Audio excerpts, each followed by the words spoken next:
Bon dia, ongi torni. Bon dia, Bruno.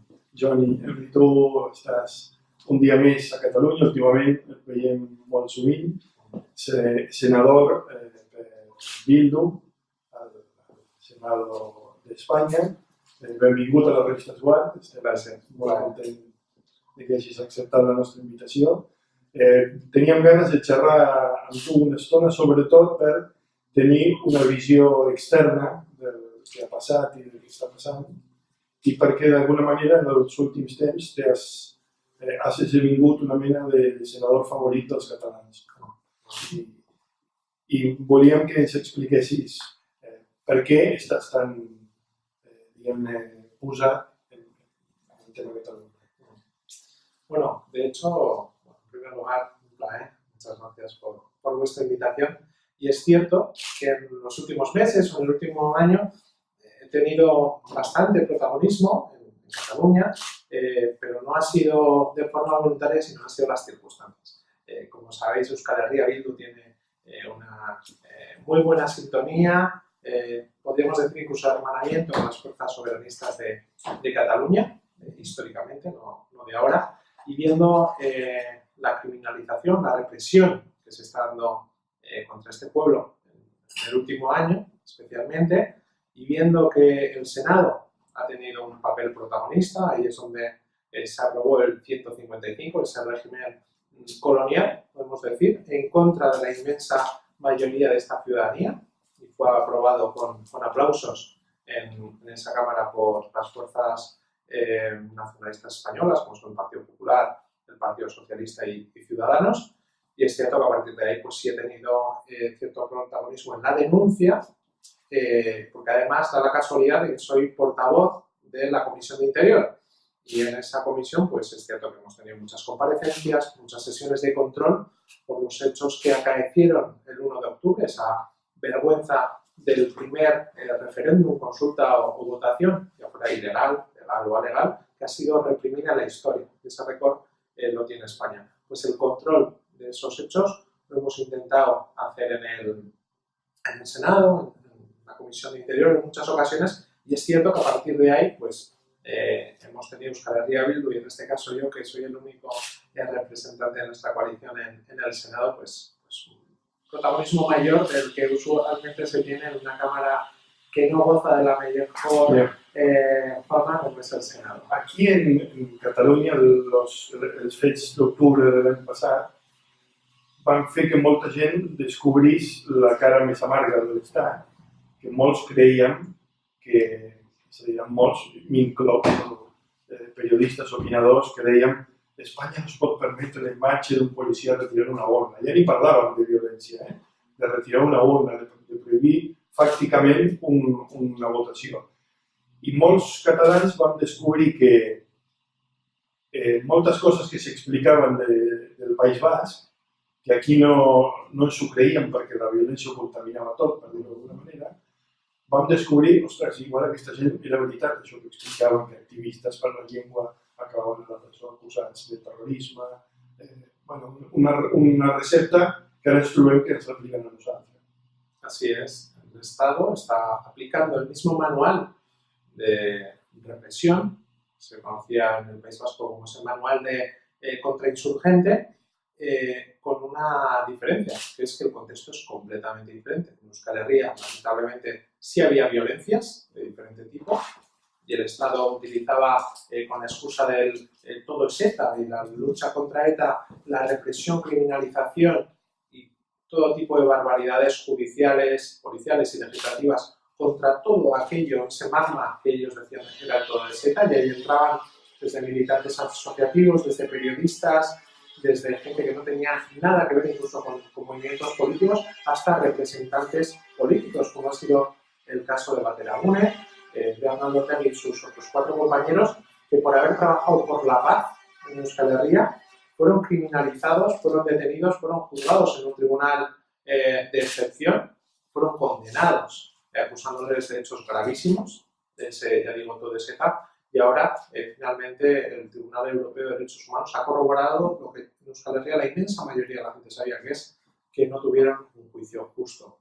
Aquí en Cataluña el Estado español está intentando hacer lo mismo. ante la imposibilidad de tener un debate en términos democráticos, occidentales, en torno a una mesa para resolver lo que es un conflicto político, como hay tantísimos en el mundo, pues prefiere entrar en ese paradigma de acción, reflexión, acción, para intentar cambiar el debate de un debate político, que debe ser resuelto en una mesa, intentar entrar en un debate de represivo, de si la condena es mayor o menor, si es justo o injusto. Vemos como ahora hay una cosa curiosísima que es que desde los círculos progresistas del Estado se viene a decir que sí, que rebelión, que no hubo el 1 de octubre ni en el proceso, pero que sedición sí. Y como sedición es menos, pues es algo como que el Estado va a hacer un gesto. No, no, estos señores, estos presos políticos del libro tenían que estar en la calle y nunca deberían haber entrado en la cárcel ni tendrían que haberse ido al exilio. Es cierto que desde mi punto de vista, yo siempre digo que yo vengo a Cataluña no a dar lecciones, ni a hacer críticas, sino a tomar apuntes de cómo se deben hacer las cosas. Sí creo, y esto lo he repetido, que se ha pecado un poco de naifs en el sentido de no prever cuál iba a ser esa respuesta violenta del Estado, excesiva, de criminalización. Y recuerdo que el último día de la campaña, el viernes, en el acto de Montjuïc, en la campaña por el sí, antes del referéndum del 1 de octubre, una persona que hoy está en la cárcel, en Lledoners, explicándome cómo iba a ser la votación del domingo, me decía que era imposible que todos los policías que habían enviado los famosos violines cargaran y agredieran a la gente que iba a actuar pacíficamente, que iba a votar, que millones de personas iban a salir a votar, que el Estado no se podía permitir esa imagen. Pues ya vimos como si se la pudo permitir sin ningún problema, y como decía un periodista vasco que ambos conocemos, me decía, pues a 8.000 violines no les han enviado a repartir por la Sants a Barcelona.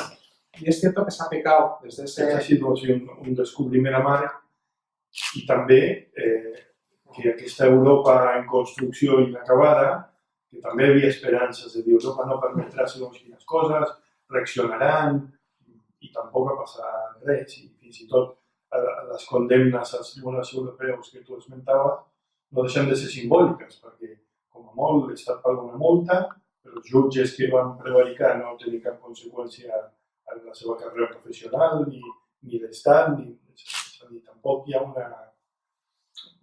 una solució a Europa a aquests problemes. Yo también, y desde un planteamiento bastante europeísta, crítico con las instituciones actuales, el comportamiento, pero desde un posicionamiento europeísta, yo me sentí más que defraudado. No me sorprendió tampoco, pero sí me defraudó el posicionamiento de las instituciones respecto a lo que ocurrió el 1 de octubre y posterior, digo, 155 encarcelamientos, pero Europa es más que eso. Europa es la ciudadanía. Hemos visto cómo asociaciones, partidos políticos, ciudadanos han denunciado las barbaridades, las tropelías, la criminalización constante de lo que es un movimiento cívico, democrático y político. Y vemos también cómo España tuvo el récord, el día 2 de octubre, de portadas criticando al Estado español, situándolo como la vergüenza de Europa, como Domingo Sangriento, como un sinsentido. Y recuerdo un artículo que a mí me impactó bastante, que fue en el Washington Post, un periódico que no es nada cercano al movimiento independentista catalán, pero que ponía a España como ejemplo, o mejor dicho, como antiejemplo de lo que los estados no deben hacer en caso de resolver un asunto, un conflicto, un problema, una situación de autodeterminación en el seno de su estado. Lo ponía como lo que no deben hacer los estados. Y estos días mismo que veo al señor Pedro Sánchez, cada vez con esa excusatio non petita, dice, no, España es una democracia ejemplar, cuando vemos que algunas actuaciones le sitúan más cerca de comportamientos del erdoganismo, de lo que podría ser Turquía, de lo que puede ser un estado occidental moderno. Vemos como menciona un informe de The Economist del pasado mes de enero, en el que dice que España es una democracia plena. Pues yo creo que el señor Sánchez no se ha leído ese informe, porque precisamente ese informe le ponía que España estaba en riesgo de ser una democracia imperfecta, única y exclusivamente por el tratamiento que estaba dando al asunto de Cataluña. Por eso yo creo que no se lo ha leído el informe, porque él lo lo utiliza como argumento de autoridad, cuando vemos que precisamente ese informe decía que ojito, que así no. Por eso digo que Europa, el mundo es algo más que eso, y yo tengo la esperanza de que estas barbaridades me pasen factura. Es cierto que el Estado también hace un cálculo, que pueda haber una condena a posteriori en el Tribunal Europeo de Derechos Humanos, pero también es cierto que juega con el elemento tiempo. Sabe perfectamente que para cuando las instituciones, en este caso el Tribunal, la Corte Europea de Derechos Humanos, tomen una decisión, se habrá pasado por todo el circuito interno judicial español, que lleva sus tiempos, y que ellos tomarán una... el escarmiento ya se aplicará. Así. Este propósito que tiene desde mi punto de vista el Estado, que es, por un lado, cambiar el paradigma, por otro, descabezar el liderazgo independentista, teniéndolo en la cárcel y en el exilio, y por otro, un aviso a navegantes, es un factor tiempo que tiene controlado, y vemos como hay alguna delegada del gobierno actual que va a hablar con periodistas en Off the Records en Madrid a decirles que habrá una condena de unos años que ya tiene establecida.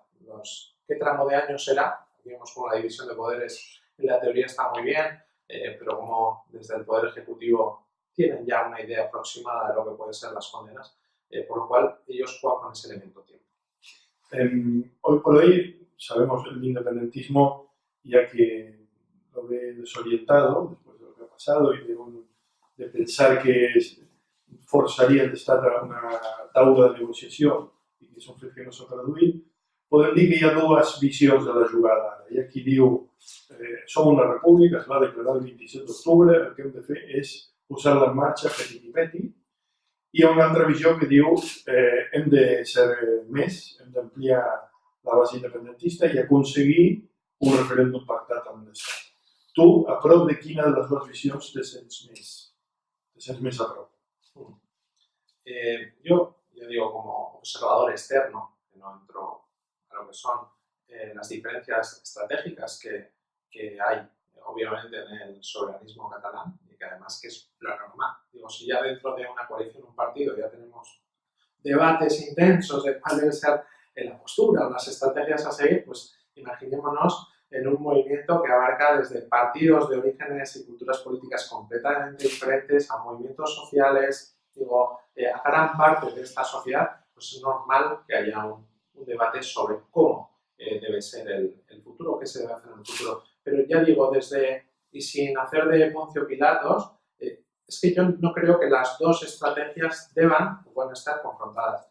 Yo creo que ampliar la base es lógico y todo soberanista en Cataluña, en Euskal Herria también, tiene que tender a eso. Hay que convencer a cada vez más gente, muchísima más gente, y acabar con ese discurso. Esto lo utilizaban también en Euskal Herria. La inmensa mayoría no quiere un debate, un referéndum de autodeterminación. Ahora, cuando se ve claramente que no hay un partido político ilegalizado, como lo ha habido en el pasado, cuando el 75% de la sociedad vasca exige un referéndum de autodeterminación, ya el debate desde el parámetros unionistas españoles cambia y dice no se puede romper la sociedad, la minoría también tiene esos derechos, ahí cambia el debate y el paradigma.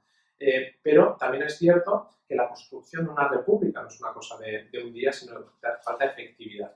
Y es cierto que poco a poco, desde la soberanía material, la independencia material, que muchas veces la confundimos con mero autonomismo, se pueden tomar medidas y se pueden dar pasos en aras de hacer posible esa república. Y puedo hablar desde decisiones económicas como país hasta cómo se gestiona los asuntos exteriores desde una Consellería de Exteriores que hoy en día, ya hablaba de efectividad, la mayoría de esa efectividad parte del reconocimiento que se pueden hacer también otros actores externos, estados principalmente, organizaciones internacionales. Por eso tú desde el momento que tienes ese control de las instituciones de la autonomía en Cataluña, también puedes hacer república, ya digo, desde decisiones que estás tomando dentro de tu marco de soberanía material, independencia material, hasta la labor que pueda realizar, labor política y de exteriores, diplomacia, y de ahí que la preocupación del señor Borrell, ese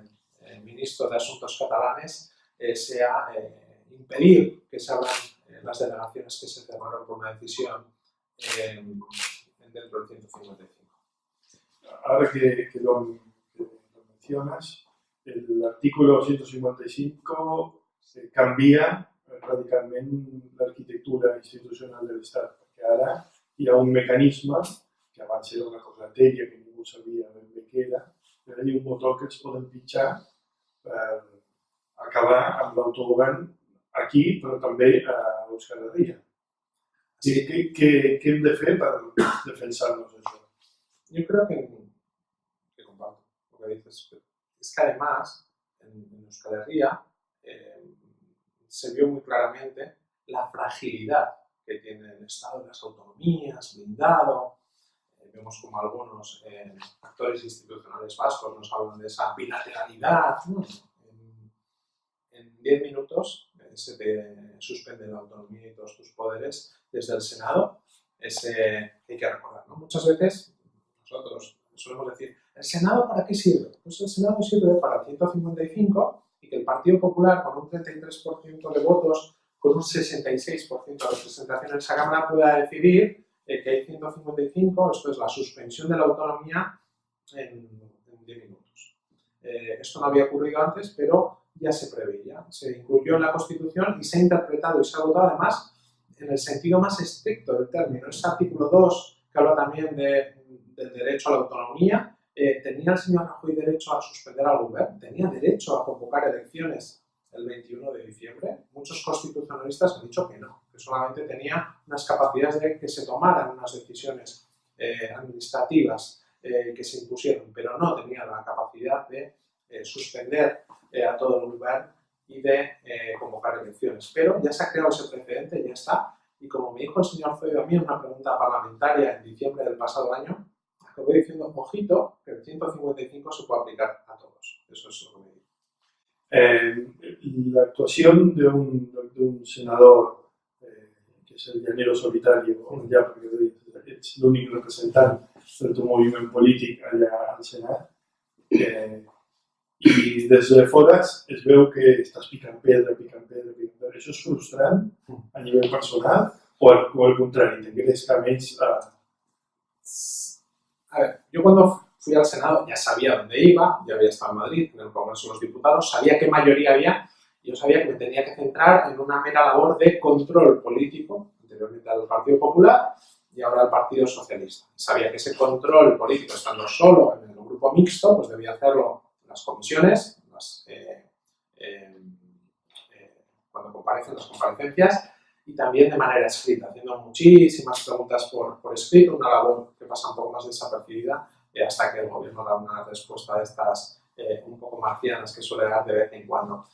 Pero si en esas respuestas el gobierno, o el anterior, intentaban frustrarme, pues no lo van a conseguir, porque soy muy terco. Entonces, yo creo que me pico más cuando tengo estas respuestas. Y también quiero decir que estando solo, es cierto que soy el único representante de Euskal Herria Bildu en el Senado, en el Congreso entre nosotros dos compañeras y compañeras y más equipo técnico que nos ayuda, pero también tengo una excelente relación, por ejemplo, con los senadores catalanes, tanto de Esquerra, del PDeCAT, también de los comunes, que hacen una labor intensa y digna de reconocimiento, y con ellos tengo una relación especial y trabajamos juntos muchos asuntos. I com creus que ha influït tot el procés català i el que ha passat a partir de l'octubre en el propi procés que està fent Euskal Herria, que és el seu propi camí, amb les seves particularitats, però que en els últims anys del procés mirava molt d'interès el que passava a Catalunya, i fins i tot hi havia qui deia que us havíem avançat per l'esquerra, diguem-ne, i després vam topar amb el mur i segurament la visió també ha canviat. Com es veu des d'allà? ¿Qué es pot aprender? ¿Qué es pot aplicar? Yo en una entrevista recientemente decía que en Euskal Herria hay mucha catalanitis. Y es cierto, un paseo por cualquier casco antiguo de cualquier pueblo o ciudad de Euskal Herria nos hará ver más esteladas que icurriñas incluso en Euskal Herria en este momento. Y es cierto que se sigue con muchísima atención, ya digo, por relaciones históricas, y repetimos también constantemente aquella frase del Lehendakari Aguirre, ¿no? Cuando vino a acompañar al presidente Companys y decía nosaltres sempre en Catalunya, Beti Catalunya Arequín. Eso sigue presente en el soberanismo vasco y se sigue con tantísima atención que desde Euskal Herria Bildu lo que decimos es que en este momento de represión y criminalización constante contra la ciudadanía de Cataluña, lo que habría que abrir es también, iba a decir frentes, pero podríamos decir una plataforma también en Euskal Herria que demande, en base al derecho democrático, al principio democrático, que se reconozca la voluntad de la ciudadanía de este país, de Cataluña, y también el de Euskal Herria, como naciones libres del siglo XXI y que se acuerde en un marco político, no de represión, no de criminalización, sino que se haga a la europea, no a la turca como está haciendo ahora el gobierno y el Estado español. Però què incentius pot tenir l'Estat espanyol per seure's en una taula a parlar d'això quan ha vist que li són gratis la repressió?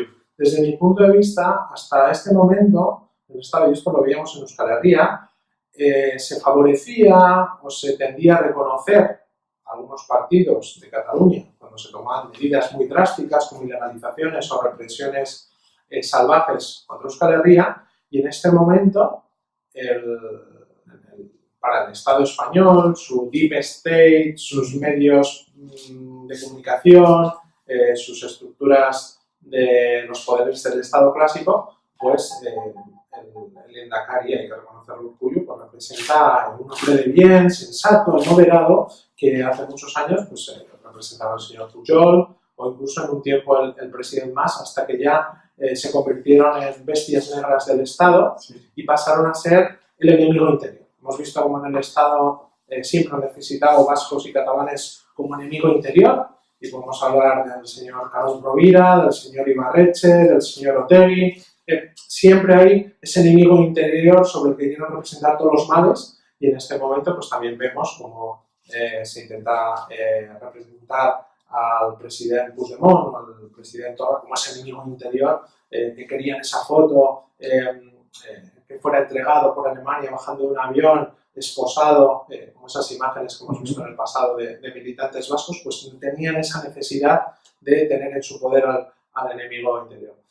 ¿Cómo se fuerza o se obliga al Estado a responder en términos democráticos? No es fácil, porque lamentablemente el Estado español, no sus gentes, obviamente que hay de todo, hay gente muy consciente de este problema, el Estado español responde con ese sinsentido, porque no está inscrito en su ADN, no está escrito en ese ADN democrático, supongo por ser una democracia, entre comillas, bastante joven. Pero desde el momento que tú tienes las dos naciones que representan desde motores económicos, pero también motores sociales de este Estado, que te están diciendo que debes reconocer sus derechos a decidir libremente su futuro institucional, yo creo que se puede hacer más unidos que por separado. Porque ya digo que no solamente es una cuestión de la unión hace la fuerza, sino porque precisamente el Estado ha intentado enfrentar a unos contra otros para que no hubiera esa unión o unos puntos de mínimos comunes denominadores entre Catalunya i Euskal Herria. O sigui, i per acabar, ets optimista en el futur pròxim, tant per Catalunya com per Euskal Herria? Sí. Si no fuera optimista no estaría en política y me dedicaría a otra cosa. Sí, soy tan optimista que veo que si en este país vemos cómo en Cataluña el independentismo ha pasado en 10 años, no soy un sociólogo, pero del 15-20% a prácticamente 50%, ¿qué va a ocurrir en el futuro? Yo tengo la sensación de que va a ir en aumento, y esta sociedad, por mucho que el Estado reprima, condene, intente cambiar de paradigma, criminalice, por muchos obstáculos que tenga en el marco europeo, occidental, esta sociedad va a ser lo que ella quiera. Ya digo, costará más o menos, pero los catalanes y las catalanas serán lo que ellas quieren. Pues nos quedamos con este mensaje, Joan. Moltes gràcies. Eskerrik asko per haver vingut aquí a l'Esguard i xerrar aquesta estona amb nosaltres. Ens emplacem a repetir-ho en un futur proper, potser no aquí, sinó allà a casa teva. Cuando queráis. Perfecte. Moltes gràcies.